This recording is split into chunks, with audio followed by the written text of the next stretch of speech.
Mas há um Deus nos céus que revela os segredos. Ele revelou o que vai acontecer no fim dos dias.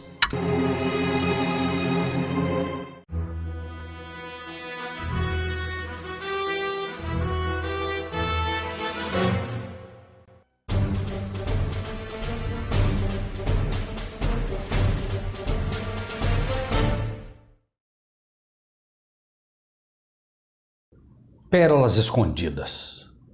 Por que as igrejas serão destruídas? E quando Jesus ia saindo do templo, aproximaram-se dele os seus discípulos para lhe mostrarem a estrutura do templo. Mateus 24, 1. Já na época de Cristo, os discípulos, contaminados pela estrutura da igreja visível, pelo templo, foram passar a Cristo o relatório mensal da igreja. Veja que pedras, que bonito nosso templo, estavam dizendo em outras palavras. Jesus, que era a única razão pela qual aquele templo se mantinha em pé, como fundamento dela, tristemente diz: não ficará aqui pedra sobre pedra. Por que Jesus disse isso? Qual era o problema? O problema é que o povo amava mais o templo do que a verdade. Templo do Senhor é este, era o seu brado.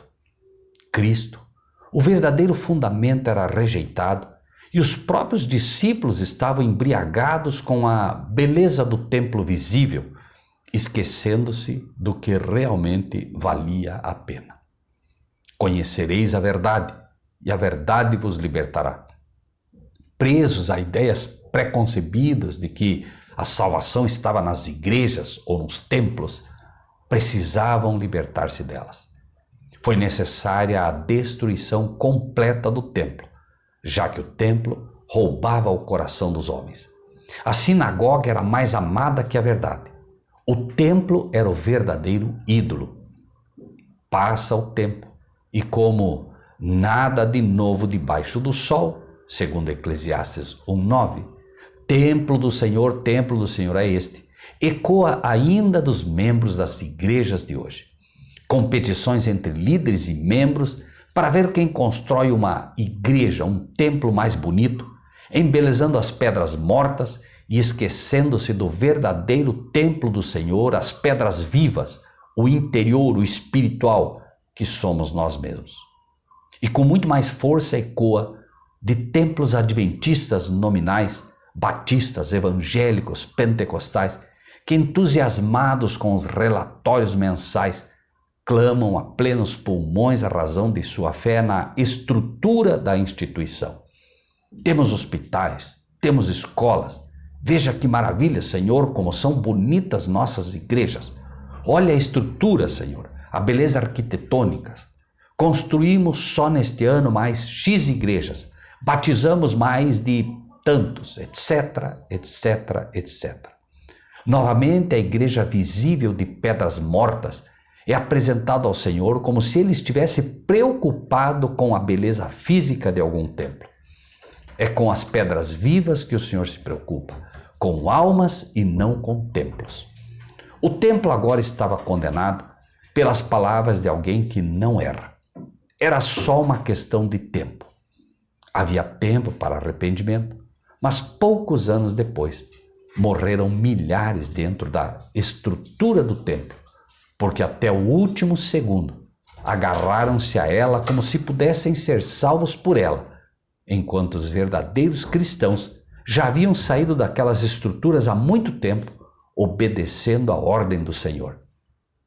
Quando virdes Jerusalém cercada pelos exércitos, fujam para os campos. Lucas 21:20. Foi a advertência de Jesus.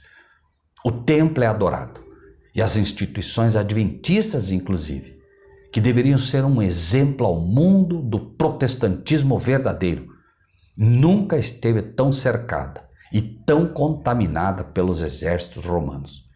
Doutrinas romanas têm sido inseridas nos acampamentos protestantes e, como foi no passado, assim é agora. A Trindade, A principal doutrina babilônica e o ecumenismo estão sendo levados a cabo de forma tão vil e escancarada para dentro das igrejas que se dizem de Cristo, que deve causar espanto aos próprios demônios, já que, apesar de avisos contrários, líderes e membros as aceitam de bom grado, sem perceber que é Tito novamente anunciando sua destruição. Porém, tão certo como estavam cegados pelos líderes da época, que até o último momento os enganaram, dizendo: templo do Senhor é este. E aos membros, sem que nenhum sobrasse vivo dentro daquele templo do que eles imaginavam ser a igreja, também hoje os líderes das igrejas agarram-se aos templos, às estruturas, assegurando aos membros que tudo vai bem em Jerusalém, quando o alerta é: não ficará pedra sobre pedra, pois isso ecoa dos lábios de alguns poucos que, ouvindo a palavra do Mestre, percebem já a destruição se aproximando. Estes fanáticos, divisores, dissidentes, conforme são chamados, não têm encontrado receptividade junto ao povo, assim como não teve Elias junto a Acabe ou Jezabel, ou João Batista junto a Herodes ou Herodias. Porém, a mensagem continua. Obedeceremos o clamor dos mensageiros representados pelo quarto anjo, que grita a plenos pulmões a todos os que se agarram às estruturas do templo, ou que confiam sua salvação porque fazem parte de uma igreja, a igreja de pedras. Não sabem que chegou o tempo de obedecer à ordem que é dada? Sai dela, povo meu. É um chamado de amor urgente e extremamente atual. Ouviremos a voz daquele que é a testemunha fiel, Cristo Jesus, que não erra, ou, a exemplo dos líderes e membros do passado, seremos destruídos por nossa teimosia. E veio a mim a palavra do Senhor dizendo: Filho do homem, fala aos filhos do teu povo e dize-lhes: quando eu fizer vir a espada sobre a terra, e o povo da terra tomar um homem dos seus termos, e o constituir por seu atalaia, e vendo o atalaia, que a espada vem sobre a terra, tocar a trombeta e avisar o povo.